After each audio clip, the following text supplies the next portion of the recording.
جیسا بے چینی میں ایک اونٹ دم ہلا کر اٹھا کر نیچے رکھتا ہے۔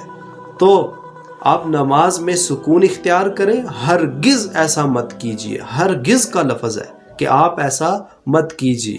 دوسرا، حضرت عبداللہ بن عمر رضی اللہ تعالیٰ عنہ جو ہر وقت آپ صلی اللہ علیہ وسلم کی اتباع فرمانے والے ہیں، ان کا عمل اپنی حدیث کے خلاف ہے۔ تابعی فرماتے ہیں کہ میں نے حضرت عبداللہ بن عمر رضی اللہ تعالیٰ عنہ کو صرف تکبیر تحریمہ میں ہاتھ اٹھاتے دیکھا ہے، آخر تک، نماز کے آخر تک میں نے ان کو ہاتھ اٹھاتے نہیں دیکھا ہے۔ تو حضرت عبداللہ بن عمر رضی اللہ کا عمل اپنی حدیث کے یعنی اپنے قول کے خلاف ہے، لہٰذا جب عمل قول کے خلاف ہو تو عمل پہ عمل کیا جاتا ہے، نہ کہ قول پہ عمل کیا جائے۔ تو حضرت عبداللہ بن عمر رضی اللہ نے جب حضور پاک صلی اللہ علیہ وسلم کو اس طرح دیکھا ہوگا تبھی رفع الیدین آپ نے چھوڑا ہوگا۔